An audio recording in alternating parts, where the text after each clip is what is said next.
Particularmente é uma alegria muito grande para mim estar com os irmãos. Agradeço na pessoa do pastor Sérgio, ao conselho, à igreja que proporcionou esse momento de estar com vocês.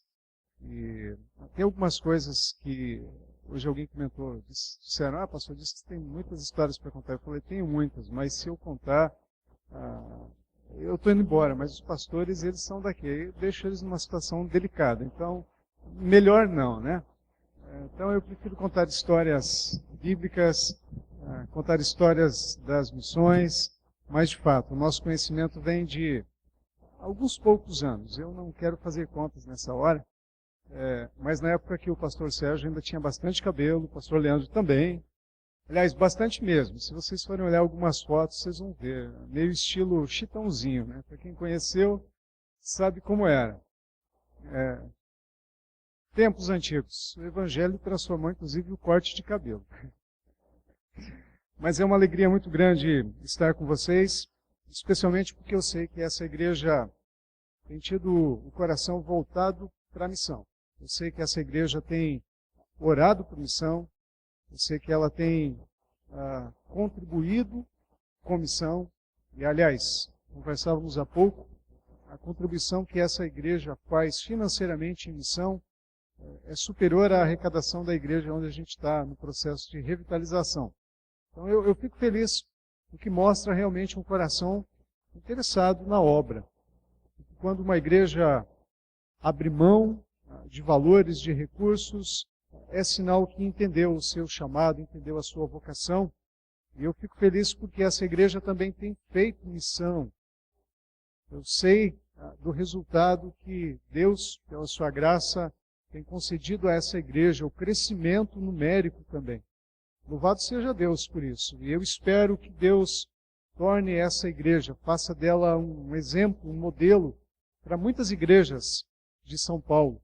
Muitas igrejas grandes, bem estruturadas, se todas elas olharem para vocês e seguirem o exemplo de vocês. Não estou aqui julgando quem quer que seja, de modo algum, me perdoem se não entendo dessa maneira. Mas se todos realmente se envolverem, eu creio que o impacto nessa cidade será muito maior do que já é. Eu creio que o Evangelho na grande cidade de São Paulo produzirá frutos ainda maiores para a honra de Deus, alcançando inúmeras pessoas que estão por aí, perdidas, carentes do Evangelho. Muito obrigado pelo convite. Eu queria falar um pouquinho antes da gente compartilhar o texto do meu envolvimento em missão, porque, como o Sérgio disse, a minha conversão foi alguns anos atrás, mais precisamente no ano 93. Então, eu fiz 20 anos de caminhada. E aos 18 anos, em 96, abril de 93 foi a minha conversão.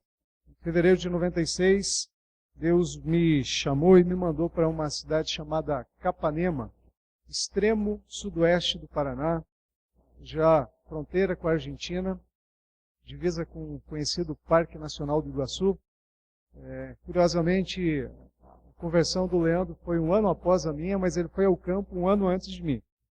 Nós estávamos em duas cidades bem próximas, Capanema e Realeza. E Deus deu a alegria da gente poder começar um trabalho nessas cidades. O meu trabalho em Capanema.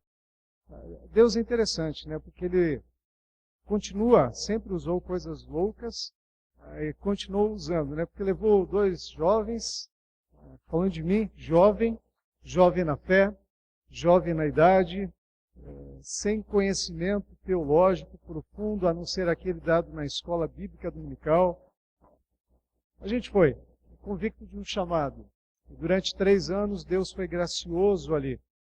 E eu espero que Deus faça vocês suportarem a mim aqui nesses dias, como fez aquele povo. Pense, né? 3 anos, um jovem de idade, jovem na fé, mas eu estive ali. E depois, durante 4 anos, eu fiz o seminário em São Paulo, no JMC. Formei em 2002. Retornei para o meu presbitério de origem. Permaneci durante 7 anos na cidade de Guarapuava, região central do Paraná. E há 4 anos eu estou em Chapecó. Esse é o meu 4º ano, num projeto de revitalização da igreja. Num princípio, nós pensávamos em ir mais para o sul do Brasil. Eu e o pastor Sérgio estávamos na mesma cidade, no mesmo presbitério, e o projeto inicial era irmos para o Rio Grande. Mas Deus, por algumas razões, resolveu nos levar para uma região também gaúcha, descendentes de gaúchos, mas em Santa Catarina. A gente brinca aqui que faz a divisão de Chapecó com o Rio Grande, é um rio que está a 20 quilômetros, é o Rio Uruguai, 20 quilômetros já é Rio Grande, mas a cultura é gaúcha, o pessoal é gaúcho, aliás, uma cidade de 180 mil habitantes. Existem cerca de 20 centros culturais gaúchos, CTGs. Talvez vocês nunca tenham ouvido falar sobre isso, mas é um centro de tradição gaúcha que mantém toda uma cultura. Dá para vocês entenderem um pouquinho o quanto essa cidade ainda mantém algumas raízes. Eu brinco dizendo que Chapecó é mais gaúcha do que muitas cidades gaúchas. Muitas cidades lá no Rio Grande já mudaram um pouco a cultura, por causa do tempo, da época, mas Chapecó ainda mantém muita da tradição, muita da cultura, e consequentemente também faz parte do seu perfil, da sua característica, a resistência ao evangelho puro, bíblico, verdadeiro. Mas Deus nos desafiou, Deus nos encaminhou para lá, e Deus tem sido gracioso. Nesses 4 anos a gente tem visto aquela cidade experimentar algumas coisas novas. À tarde eu comentava com alguém, talvez vá servir também de modo integral daqui a alguns anos. Eu falava do quanto aquela região é carente de gente para trabalhar. Não de pastores, mas de trabalhadores. Não de gente apenas com título, com formação, mas de gente realmente comprometida com o Senhor. Que ame ao Senhor. Que ame gente. Que ame pessoas. Que olhe com compaixão, com os olhos de Cristo para aquelas pessoas que de fato carecem. Olhando para elas como possíveis futuros irmãos na fé. Se nós olharmos com os olhos de Cristo, nós vamos ver cristãos em potencial. Às vezes nós nos cruzamos com centenas, e em São Paulo até milhares de pessoas ao longo de cada dia que nós saímos. Mas às vezes os nossos olhos, eles são olhos um pouco diferentes dos olhos de Cristo. Que Jesus olhava com profundidade para o ser humano, e ele olhava as suas carências, as suas necessidades, e especialmente a carência do Evangelho, da comunhão com o Senhor. O nosso tema nessa conferência é semeando a palavra e discipulando para transformar vidas. Belo tema muito joia, bastante amplo, mas é importante nós pensarmos acerca desse Evangelho que precisa ser semeado, que está sendo semeado, e não apenas o Evangelho que leva as pessoas a conhecerem o princípio básico da fé, que é a morte expiatória de Cristo, mas o Evangelho como um todo. O Evangelho que Jesus mandou os discípulos pregar, anunciar. Aliás, ele disse, ide por todo mundo, fazer discípulos de todas as nações, ensinando-os a guardar todas, eu enfatizo, todas as coisas todas que Jesus ensinou. Talvez a gente viva uma época, um tempo em que não é todo o Evangelho que tem sido pregado. Pelo menos não em todos os lugares. Não estou falando de nós aqui, mas quando a gente olha para aquilo que está sendo feito no Brasil em termos de evangelho, de igrejas evangélicas, cabe a nós considerar que não é todo o evangelho que está sendo pregado. Está sendo pregado apenas um evangelho parcial, e muitas vezes até mesmo esse parcial distorcido, não o puro evangelho, contaminado com muitas coisas. Mas a nós cabe, enquanto pessoas chamadas por Deus para viver o evangelho, para pregar o evangelho, considerarmos o todo. Primeiro para a nossa vida, e depois também para compartilhar com outras pessoas. Eu queria convidá-los a abrirem a palavra, um texto bastante conhecido, que é Atos, capítulo de número 2.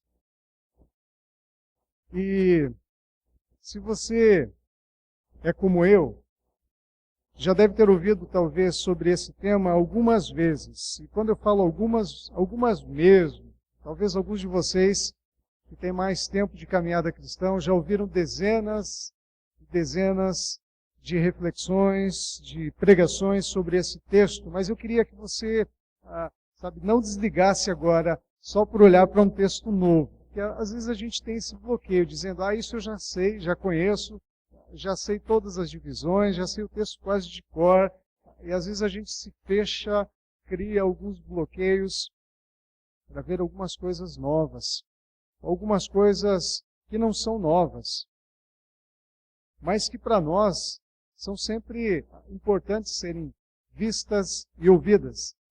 Eu sempre costumo dizer à igreja, isso aqui é como uma refeição. Eu imagino que alguns de vocês aqui pelo menos gostam de pizza. Não sei se todos gostam. E quando fala, vamos comer uma pizza, todo mundo diz, uau, oba, ainda mais hoje, sábado à noite. Né? Se eu fosse convidá-los, vocês certamente estariam dispostos. Se sábado que vem alguém falar, vamos comer pizza, aí eles vão falar, ok, já faz uma semana que eu não como. A palavra de Deus não pode ser diferente. Não é porque a gente lê uma vez, uma segunda, uma terceira, uma dúzia, 100 vezes, que a gente diz, não, já não gosto mais, não. A gente tem que olhar para a palavra sempre e considerá-la como ela de fato é. Viva, poderosa, capaz de transformar vidas. Afinal de contas, esse é o nosso tema. Semeando e evangelizando e discipulando para transformar vidas. Eu espero que Deus seja gracioso com cada um de nós e faça isso nessa noite, a partir dessa também, com a nossa vida, especialmente no que diz respeito à nossa visão. Se não transformar como um todo, pelo menos amplie a nossa visão acerca de missão. Atos, capítulo de número 2.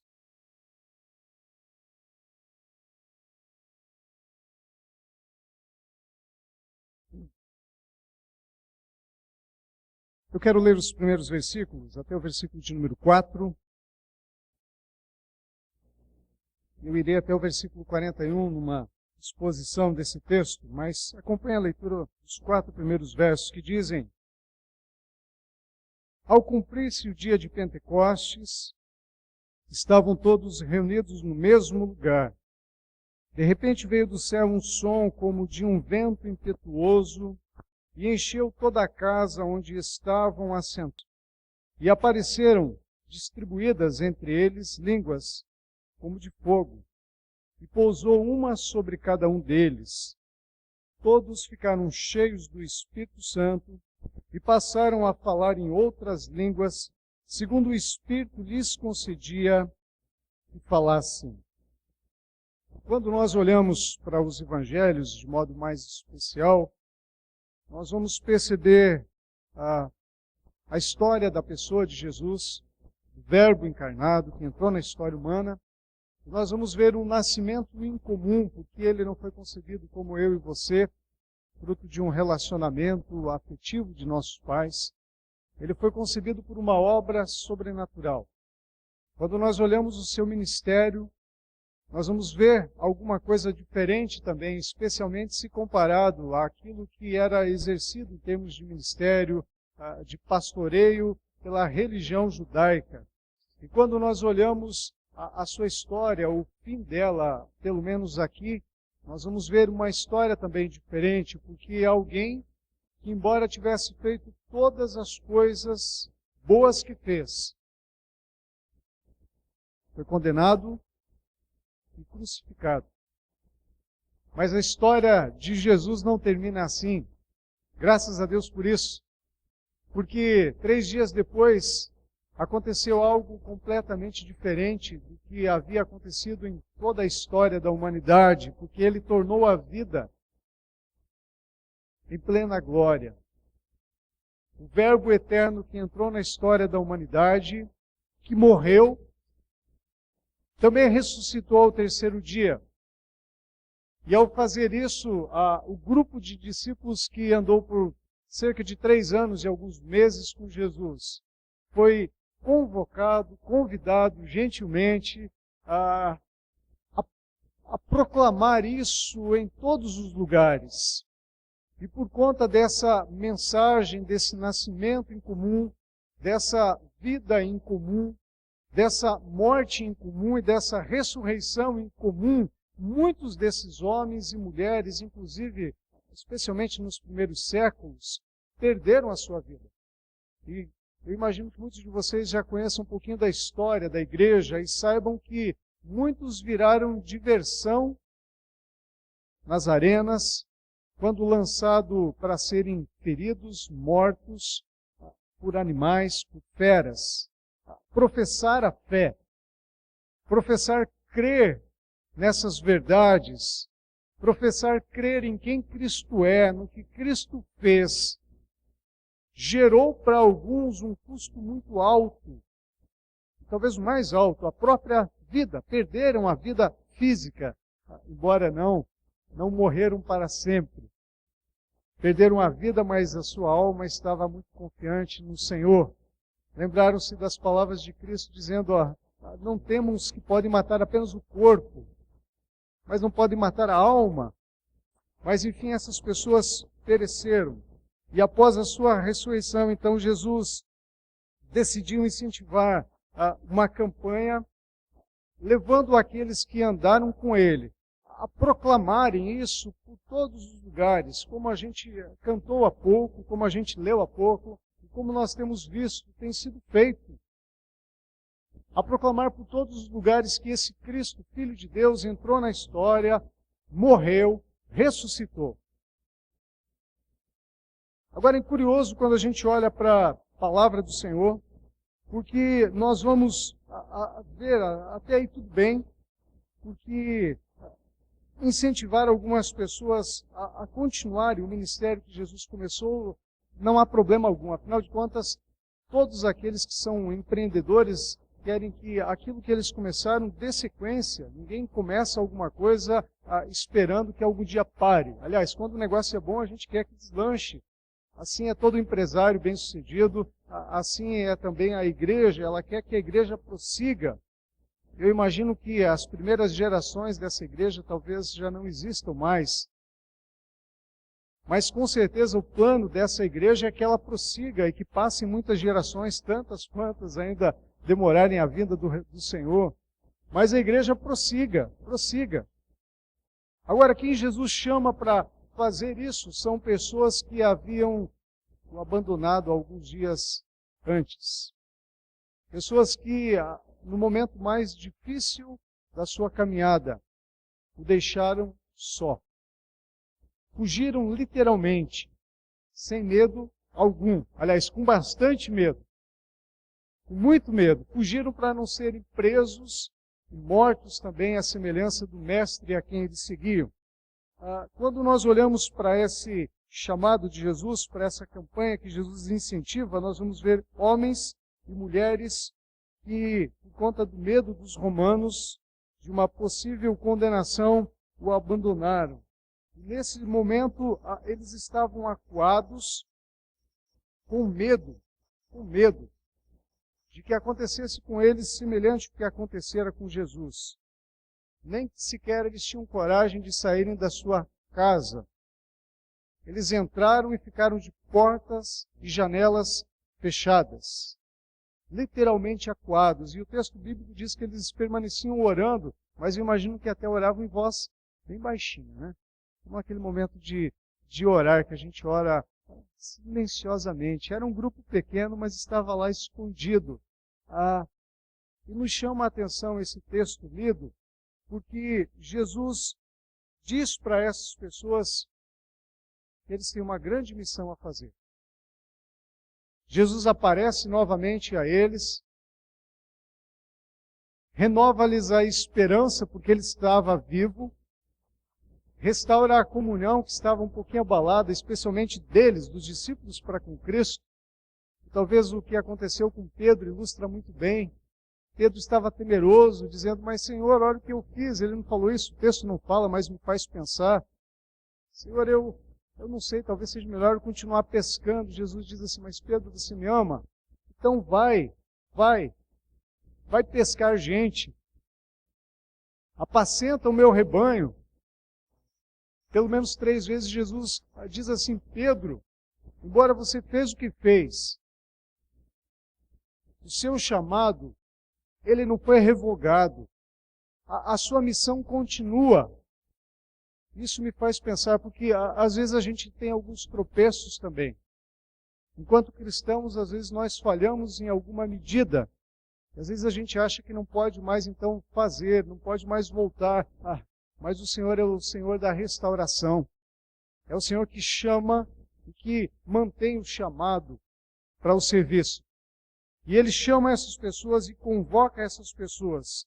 Mas pessoas que não têm muita capacidade por eles mesmos. E então Jesus, no primeiro capítulo, diz assim: vocês precisam primeiramente permanecer em Jerusalém, até que do alto sejam revestidos de poder, quando vocês vão receber o Espírito. E aí sim vocês serão minhas testemunhas aqui na cidade onde vocês estão, na redondeza, quais cidades também onde vocês têm algumas dificuldades, como Samaria, e até os confins da terra. O chamado do Senhor para o serviço não é algo que exige de nós voluntariado.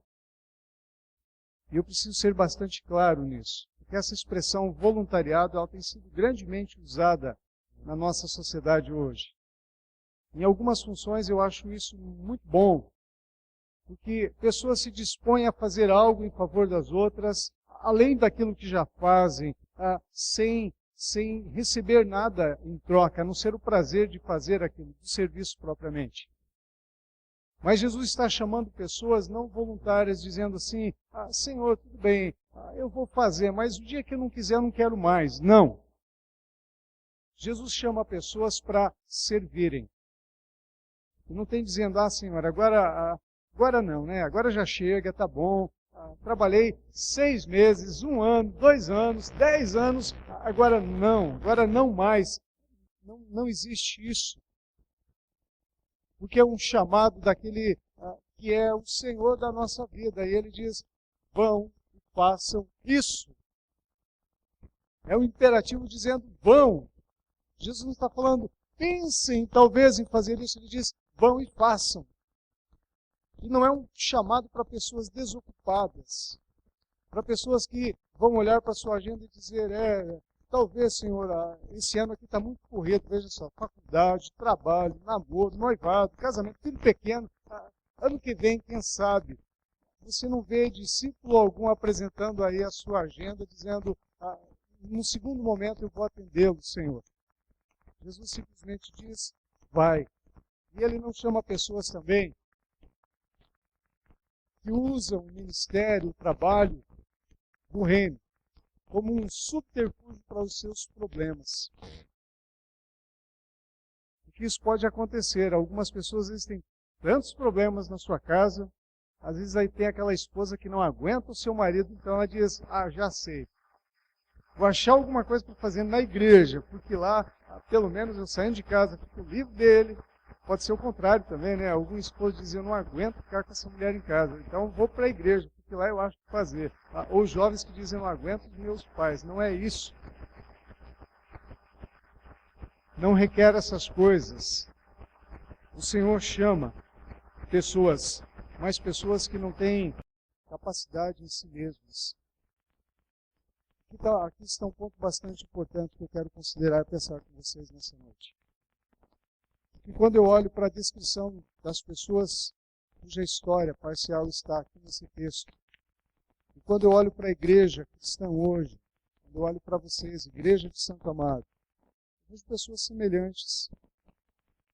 E talvez nos pareça esse texto um pouco distante, dizendo: é histórico, trata dos discípulos, dos apóstolos apenas, mas não é isso. Eu creio que a nossa história em muito se assemelha à história dessa gente. E a missão ela prosseguiu. E ela prosseguirá como nós cantamos há pouco. Uma bela música. Nós somos as pessoas que o Senhor usa hoje e usará enquanto estivermos nesse mundo. até estarmos nesse mundo. No dia que partirmos, não tem mais o que fazer. Mas enquanto aqui estivermos, Deus nos usará por sua glória ou por sua graça, mas não pelas nossas habilidades.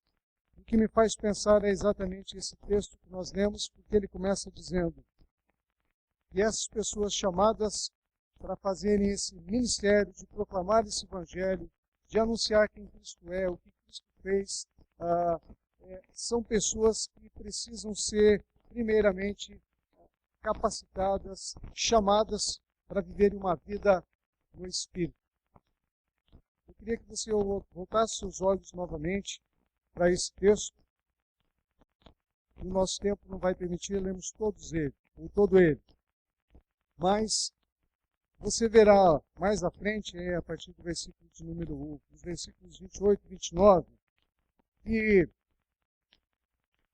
Pedro vai descrever algumas coisas, e ele vai dizer que a igreja que recebeu o Espírito Santo naquele momento, recebeu o cumprimento da promessa feita por Deus lá no passado, através do seu profeta chamado Joel. E é importante observar que essa promessa feita pelo profeta, ela é confirmada por Jesus, dizendo que o Espírito Santo viria sobre todos os povos, independente da língua, independente da raça, independente da faixa etária, independente da condição social. Porque o que acontece aqui é um derramamento do Espírito sobre todos os que estavam reunidos. Logicamente, nós não conseguimos olhar para o texto e dizer lá estavam 12 crianças, não é como o relatório de escola bíblica dominical, né? Lá estavam tantos adultos, tinha tantas vidas, a gente não sabe. Mas lá estavam muitas pessoas, um grupo de pessoas que cria no Evangelho. E o Espírito Santo fora derramado sobre todos. E todos passaram a proclamar o Evangelho. Todos receberam do Espírito do Senhor. E a capacitação que ele veio dar para proclamarem o Evangelho.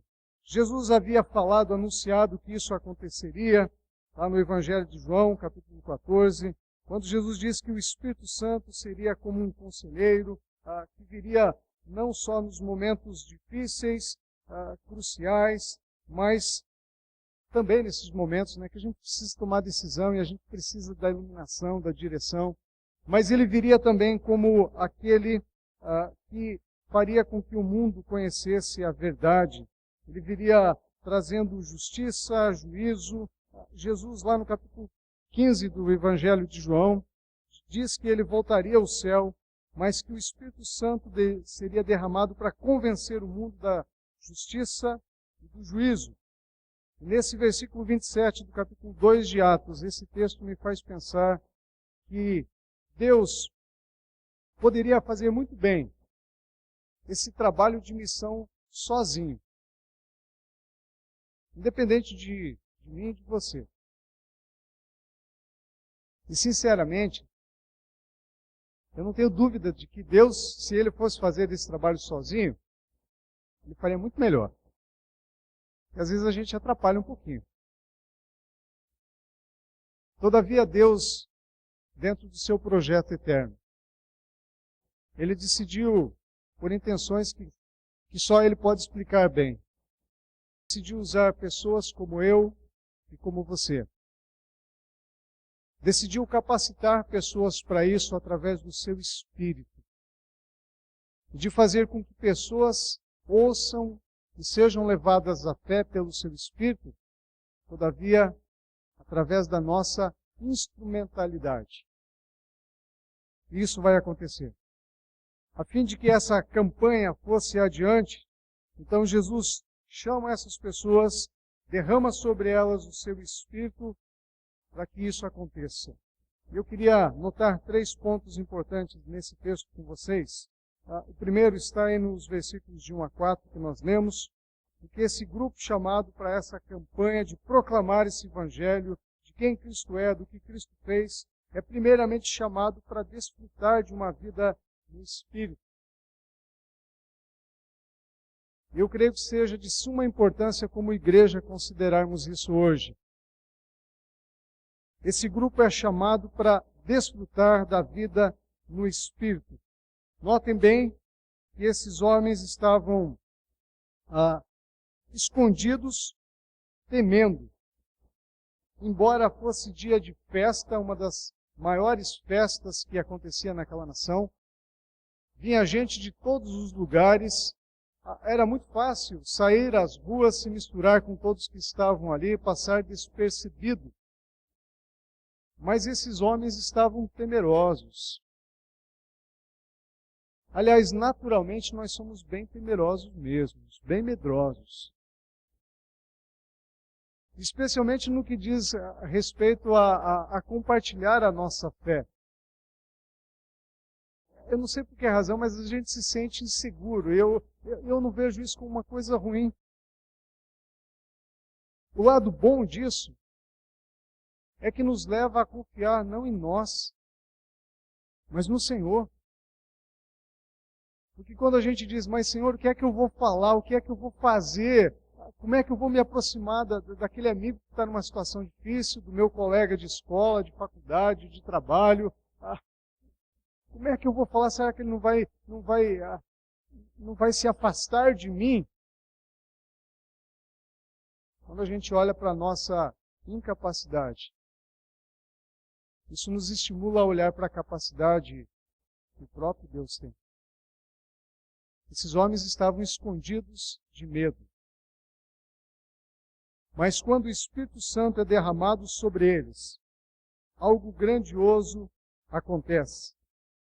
De repente, diz o texto, versículo 2, de repente veio do céu um som como de um vento impetuoso, se encheu aquela casa onde eles estavam assentados. De repente. Eu acho muito bela essa expressão. Porque Deus é o Deus que surpreende a gente inúmeras vezes. Ninguém ligou lá dizendo assim, olha, está chegando já no aeroporto, vai passar por aqui. Não, foi de repente, Deus derramou do seu Espírito. E todos foram tomados por Ele, enchidos dEle. Deus faz isso inúmeras vezes. Algum tempo atrás eu ouvi a história de uma senhora que tem andado com a gente, da sua insegurança quanto a compartilhar a sua fé. E ela então diz que começou a conversar com uma senhora, amiga, e de repente ela começou a falar. E a pessoa que ouvia o Evangelho sendo proclamado começou a demonstrar algumas reações, alguns sentimentos, choro, lágrimas vertendo dos olhos, e começou a ouvir aquilo com atenção. Interessante porque não estava no plano dela fazer aquilo, mas Deus a usou. De repente o Senhor faz coisas que não estão no nosso plano. De repente, quando o Senhor bem quer, Ele age do jeito que lhe apraz. Ele é livre. Nem sempre as nossas agendas estão muito de acordo com a agenda de Deus. Especialmente enquanto pastores, porque às vezes a gente planeja toda uma série de coisas, mas de repente Deus muda tudo. Deus faz as coisas do jeito diferente, muitas vezes, do que nós imaginamos. E o texto diz que, de repente, o Espírito foi derramado, todos ficaram cheios dele. A Bíblia fala diversas vezes acerca de uma nova vida que é produzida pela presença do Espírito na nossa vida. E essa nova vida tem a sua origem a partir do momento em que nós nos rendemos ao senhorio de Jesus, que nós compreendemos quem Ele é, que nós compreendemos o que Ele fez. O Espírito passa a agir, a atuar dentro de nós, a transformar nosso jeito de pensar, nosso jeito de falar e o nosso jeito de agir, de tratar as pessoas. No sul do Brasil tem um ditado dizendo assim que quando alguém se converte, até o cachorro sabe. Porque o cidadão que chegava em casa antes bravo, xingando todo mundo, chefe especialmente, né? E o cachorro vinha feliz, abanando o rabo. Ele estava tão enraivecido ali que chutava o cachorro. Mas quando ele se converte, ele chega em casa, o cachorro vem abanando o rabo, mesmo que o dia tenha sido bastante difícil, ele brinca com o bichinho ali. E isso acontece porque o Espírito Santo nos foi dado não apenas para sermos capacitados para o serviço, mas para nós vivermos a plenitude da vida que Deus tem para nós. Porque sozinhos nós não conseguimos. Porque Deus dizer o que nós precisamos ser e viver e fazer, por nós mesmos nós somos totalmente incapazes. É o Espírito que vem sobre a nossa vida. O Deus que começou a boa obra em nós tem prosseguido diariamente. E como Paulo diz aos Filipenses, ele há de completá-la até o dia de Cristo Jesus. Por meio do seu Espírito, Deus está agindo. Esses homens chamados para o serviço, primeiro precisam desfrutar de uma vida no Espírito. Precisam serem tratados, enchidos por Ele, lapidados em inúmeras áreas. Quando esses homens creem, eles passam a viver em intimidade com o Senhor e passam a amar ao Senhor. Isso nos leva a ver que essa ação do Espírito leva-nos também a redimensionarmos a nossa vida à luz dos ensinamentos de Jesus em resposta de amor a Ele. E eu começo a ouvir do Evangelho e passo a ter vontade a viver de acordo com aquilo que Deus tem. E aqui está um ponto importante. Porque essa nova vida que vem como ação do Espírito de Deus na minha vida, não vem como um peso. É interessante porque algumas pessoas, quando começam a ouvir o Evangelho, elas logo começam a fazer algumas perguntas, especialmente se essa pessoa vivia muito longe de Deus. Elas dizem, mas daí eu vou precisar deixar disso e disso mais. Eu tenho uma resposta muito simples para isso. Considere o que Jesus fez na sua vida. Se você conseguir olhar para o tamanho da doação dele, total, se você amá-lo verdadeiramente, você vai abrir mão de muitas coisas que hoje você faz e que você sabe que não são boas para a sua vida. Embora você goste delas. Sem dificuldade alguma. Mas por amor. Por amor. E aqui está um ponto importante para a nossa vida enquanto cristãos. Porque tem muita gente querendo agradar Deus com a sua vida, contando com as suas próprias forças, talvez tentando conquistar o amor de Deus. E eu falo isso não pensando em vocês aqui, mas no contexto onde eu estou. Que existem inúmeras igrejas que se denominam cristãs, evangélicas, mas que ensinam coisas erradas às pessoas, dizendo que elas precisam ser de determinada maneira, fazer determinadas coisas, deixarem de fazer determinadas coisas. Em outras palavras, elas estão pregando não a salvação pela obra de Jesus em favor delas, mas dizendo que se as pessoas fizerem tudo aquilo, elas vão conquistar o coração de Deus, o amor de Deus. Isso está muito longe de ser evangelho. Isso se torna um peso para as pessoas. O que o Senhor propõe para nós é algo completamente diferente. Ele nos dá do seu Espírito, para que o Espírito atuante em nós nos faça perceber que tem coisas que não condizem com a nossa vida enquanto discípulos, seguidores do Mestre. E Ele age transformando-nos. Para essa missão, primeiramente o Senhor dá do seu Espírito, para que essas pessoas desfrutem disso, habilitando-os para que então possam ser proclamadores. A partir do versículo de número 4, o que nós vamos ver é que quando o Espírito é derramado, e esses homens são convocados para essa campanha, eles são capacitados para serem testemunhas. Se primeiramente o Espírito foi dado para que eles experimentassem, vivessem uma plena comunhão com o Senhor, fossem transformados, lapidados. O segundo ponto importante é que o Espírito é dado para que eles se tornem testemunhas do Evangelho. Versículo 4 diz que eles passaram a falar. E a maior parte das vezes que eu ouvi acerca desse texto do capítulo 2 de Atos, foi quanto à forma que eles falaram.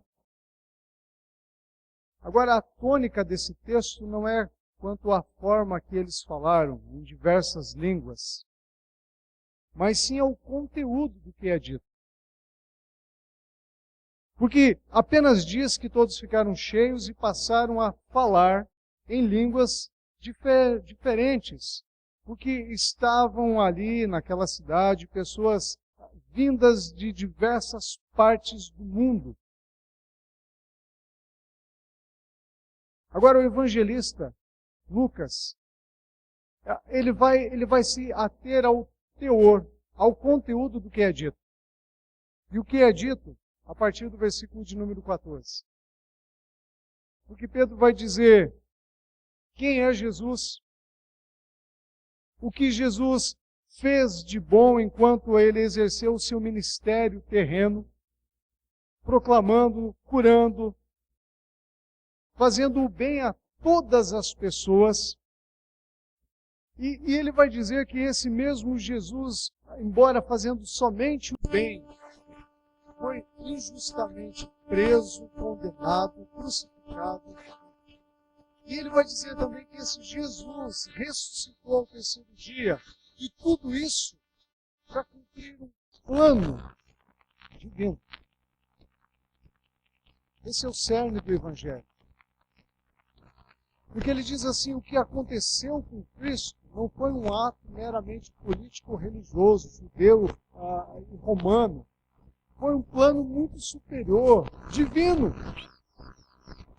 A intenção de Deus era que o filho dele entrasse na história, sim, e morresse naquela cruz, sim, por conta da minha e da sua necessidade, por conta dos nossos pecados, que nos tornam dignos, merecedores da justiça, da ira divina. Mas Deus resolveu não lançar isso sobre nós ou sobre uma outra criatura. Ele resolveu lançar isso sobre si mesmo, na pessoa do Filho. E a tônica aqui é exatamente essa. Jesus é o centro da mensagem. Jesus é o cerne da mensagem proclamada. Eu fico um pouco preocupado com aquilo que eu tenho visto no mundo evangélico de hoje. Me parece que Cristo tem sido deixado grandemente de lado em muitos grupos. Parece que o que Cristo é e o que Cristo fez já não tem tanta importância. Mas se nós quisermos sermos fiéis ao Senhor, ao chamado que Ele nos deu como igreja de proclamar, nós precisamos colocar Cristo no devido lugar. Centralidade do Evangelho está na pessoa dele. As boas novas de Deus, de reconciliação com Ele mesmo, está através de Cristo. Não basta ir para uma igreja, não basta fazer algumas coisas, deixar de fazer outras. Isso é uma tentativa de conquistar Deus, quando, na verdade, o que Deus propõe para nós é: olhem para o Cristo. Olhem para a cruz do meu filho, olhem para aquilo que ele fez no lugar de vocês. Se rendam a isso. Compreendam que eu os amo. Mas que vocês, do jeito que estão, não podem viver em plena comunhão comigo. Que os seus erros requerem a condenação. E uma condenação pesada, mas o meu filho deu a vida dele no lugar de vocês. Olhem para isso. Se rendam a isso. Vocês estão vivendo numa cidade que tem muitas semelhanças desse condórico aqui. Talvez vocês nem notam isso. Eu estive 4 anos aqui, saí, retornei agora. Eu vejo São Paulo como uma espécie de mundo, porque é uma grande, grande quantidade de pessoas que vêm de todos os lugares, com a sua língua, com a sua cultura, mas todas as pessoas têm algo em comum: a carência de Deus. Todos pecaram e carecem da glória de Deus. E nós somos chamados a proclamar o Evangelho a essa gente. E talvez como igreja, nós precisamos considerar um pouco mais essa questão do encher-se do Espírito. Para que primeiramente a gente possa viver a plenitude da vida que Deus tem para nós. Mas não apenas isso. Para sermos proclamadores do Evangelho também. E é interessante quando a gente olha para a palavra, o que nós vemos é que Deus não apenas chama alguns para serem transmissores, para serem proclamadores do seu Evangelho, mas Ele chama todos. Todos. De diferentes maneiras, mas Deus vai envolver todos. E talvez a pergunta que se levante aqui para nós nessa noite é essa. Pessoalmente, quantos de nós têm buscado esse encher-se do Espírito para que sejamos instrumentos proclamadores de Cristo para as pessoas com quem nós convivemos?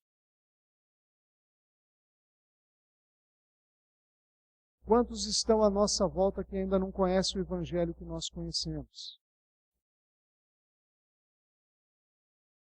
Há uma história bastante conhecida de um senhor que cria no Evangelho, trabalhava numa grande empresa. E os seus colegas tinham uma vida um pouco complicada falando, em termos de moral, de ética, de valores. E ele se sentia até meio mal entre aqueles amigos, mas ele vivia a sua fé interiormente, quietinho. Uma segunda-feira ele retorna para o trabalho e um dos seus amigos, dos seus colegas, está bem diferente naquele dia. Ele está alegre, mas não pelas coisas que ele fez no final de semana, como comumente fazia, pelas festas, mas ele está alegre porque naquele final de semana ele teve a oportunidade de ouvir do Evangelho, compreender o que Cristo fez na cruz por ele.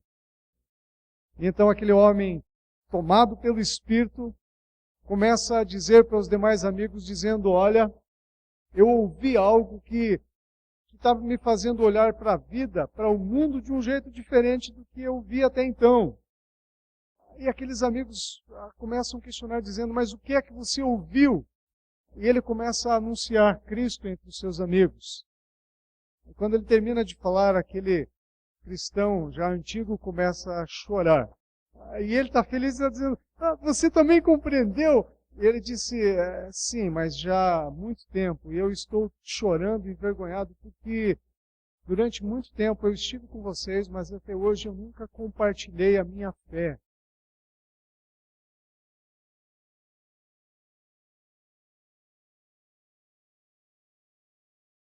Se você crê no Evangelho, o Espírito de Deus habita na sua vida. Se você realmente crê em Cristo, o Espírito Santo de Deus está em você, atuante, operante, te fazendo um cristão cada dia mais parecido com Cristo. Mas eu queria te incentivar a orar, pedindo a Deus que te enchesse do seu Espírito, te habilitando para ser um proclamador, as pessoas com quem você convive diariamente. Se você está na universidade, fazendo seu curso, se você já está atuante no campo de trabalho,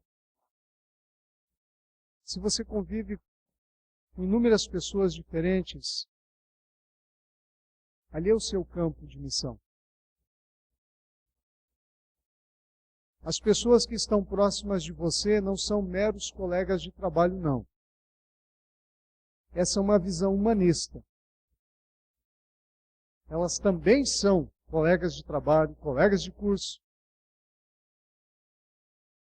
Mas a minha cosmovisão cristã é que Deus nos coloca intencionalmente em lugares estratégicos para que ali nós sejamos testemunhas dele. Porque na minha compreensão, Deus é soberano sobre todas as coisas. E Ele leva, traz, abre portas, fecha portas. E para mim, Deus controla todas as coisas. E o seu trabalho e o seu estudo não é apenas para o seu bel prazer, mas Deus te colocou ali, para que ali você também seja um testemunho, uma pessoa que testemunha desse Evangelho, dessa mensagem central que é Cristo. Cristo, a pessoa e a obra de Jesus. Mas há algo mais que eu queria anotar com vocês nesse texto, um último item, bastante importante. E quando o Espírito Santo é dado à igreja, a esse grupo, algumas barreiras são rompidas. Se você olhar a partir do versículo de número 13, você vai notar que havia pessoas de línguas diferentes, de culturas diferentes. Volte os teus olhos para o versículo de número 5 em diante.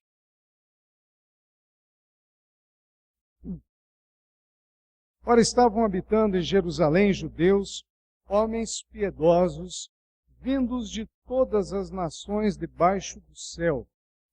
Quando, pois, se fez ouvir aquela voz, afluiu a multidão e se possuiu de perplexidade, porquanto cada um os ouvia falar na sua própria língua. Estavam, pois, atônitos e se admiravam, dizendo: Vede, não são porventura galileus todos esses que estão falando, ou que aí estão falando? E como os ouvimos falar cada um em nossa própria língua materna? Somos partos, medos, elamitas, e os naturais da Mesopotâmia, Judéia, Capadócia, Ponto e Ásia, da Frígia, da Panfilha, do Egito e das regiões da Líbia, das imediações de Cirene, e romanos que aqui residem, tanto judeus como prosélitos, cretenses e arábios, como os ouvimos falar em nossas próprias línguas as grandezas de Deus, todos atônitos e perplexos, interpelavam uns aos outros. O que quer dizer isto? O que quer isto dizer? Outros, porém, zombavam, diziam: estão embriagados.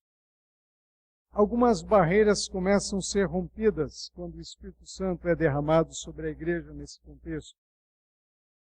A primeira barreira que é rompida aqui é a barreira das etnias.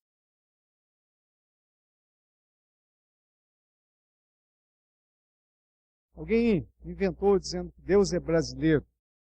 Aí alguém acrescentou alguma coisa em relação ao país vizinho. Vocês devem ter ouvido isso na semana passada, né? Deus é o Deus das nações. O mundo lhe pertence. Nós muitas vezes criamos inúmeras barreiras. Nós nos achamos melhores do que os outros. Aliás, eu venho de uma região um pouco complicada. Eu não. Na verdade, o pastor Sérgio vem. Porque tem gaúcho aqui?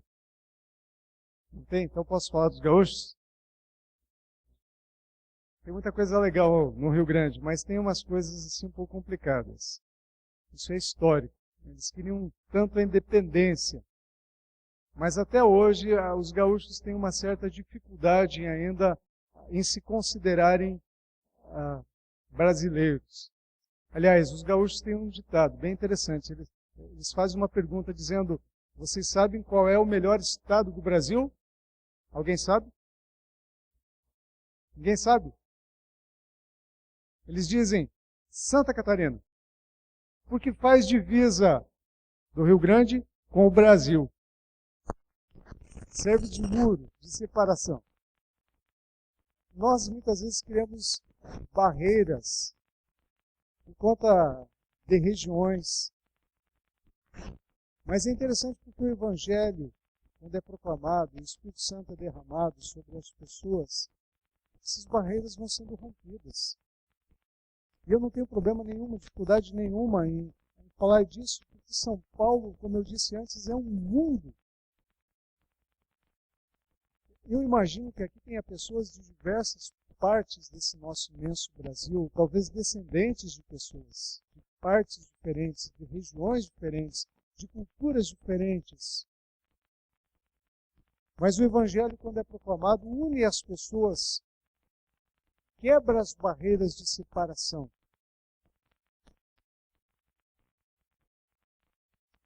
E essa barreira de etnia ela começa a ser rompida. As barreiras sociais também são rompidas. Porque aqueles homens estão até curiosos, dizendo, por acaso esses que estão falando aí não são daquela regiãozinha lá onde só tem pescadores, pastores de ovelha, gente inculta, gente sem muita formação, gente que não sabe nem falar direito. Como é que eles estão falando essas coisas grandes, essas coisas da glória de Deus, do poder de Deus?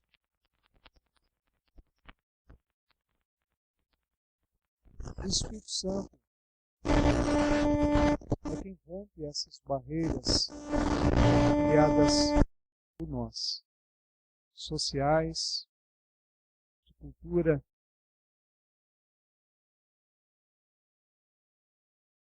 Eu acho fantástico como é que Deus faz isso dentro da igreja. Porque dentro da igreja as pessoas não têm títulos. Elas não têm um contra-cheque. Dentro da igreja, pessoas são pessoas. São gente. Pessoas que Deus olha igualmente para cada uma. Que custaram igualmente o mesmo preço. A morte do seu filho. É isso que eu vejo acontecendo na igreja de Atos. Havia em Jerusalém gente de todos os lugares, de todas as etnias, e até mesmo de crenças diferentes. Embora fossem todos judeus, mas quando eles passam a ouvir acerca do cristianismo, a barreira da religiosidade é deixada de lado. Muitos creem. Muitos creem. Embora muitos deles fossem judeus,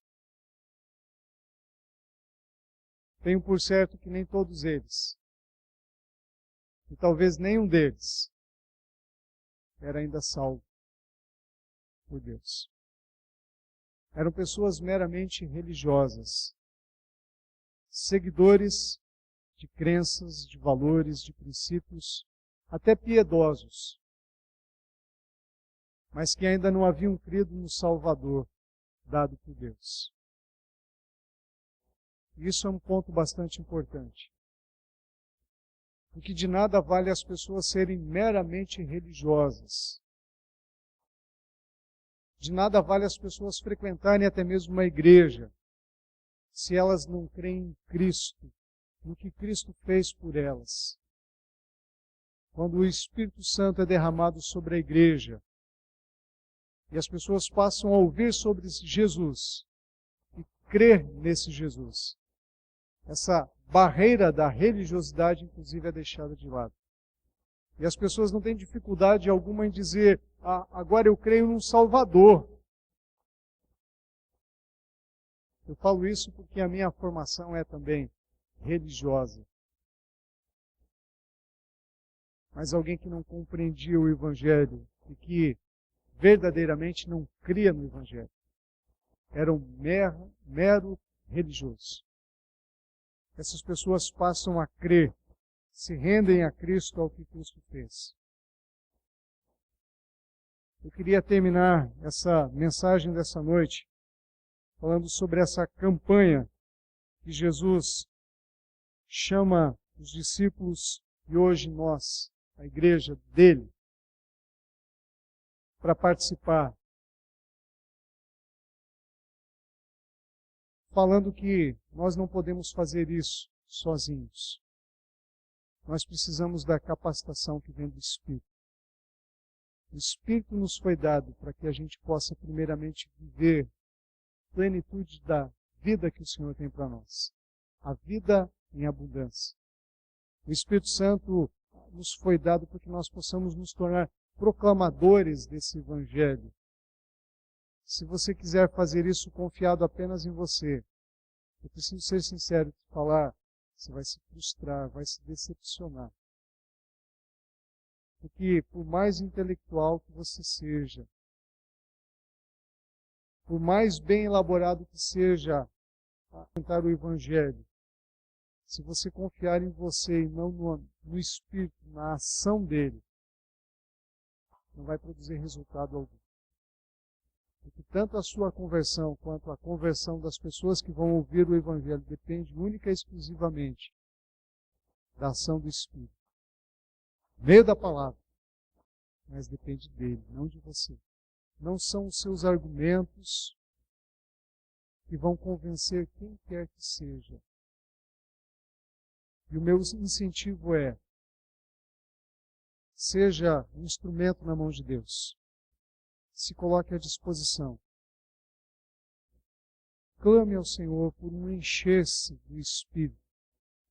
Jesus disse assim, se vós que sois maus sabeis dar boas dádivas aos vossos filhos, quanto mais o vosso Pai Celeste, se vos pedir do seu Espírito. Clame por esse encher, para que você seja um instrumento dele, no local onde você vive, com as pessoas com quem você convive, para que ali aqueles também possam ouvir acerca do Evangelho. Deixe a tarefa de conversão ao Senhor, é dele. Se coloque apenas à disposição, ao serviço. Ele vai realizar a obra dele. Não tenha dúvida disso. Tenha por certo, ele faz isso.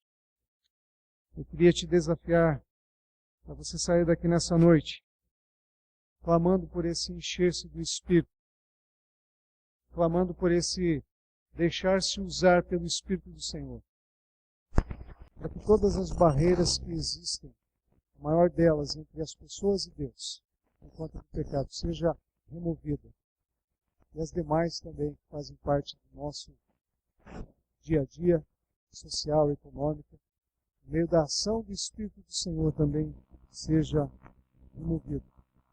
Faça valer a capacitação que o Espírito Santo te dá.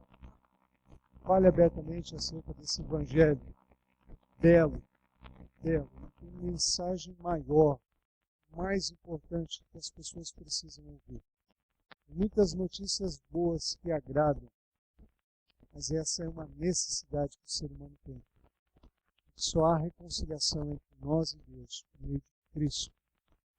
Ele veio para fazer isso, morrer para que pudéssemos ser reconciliados com Ele.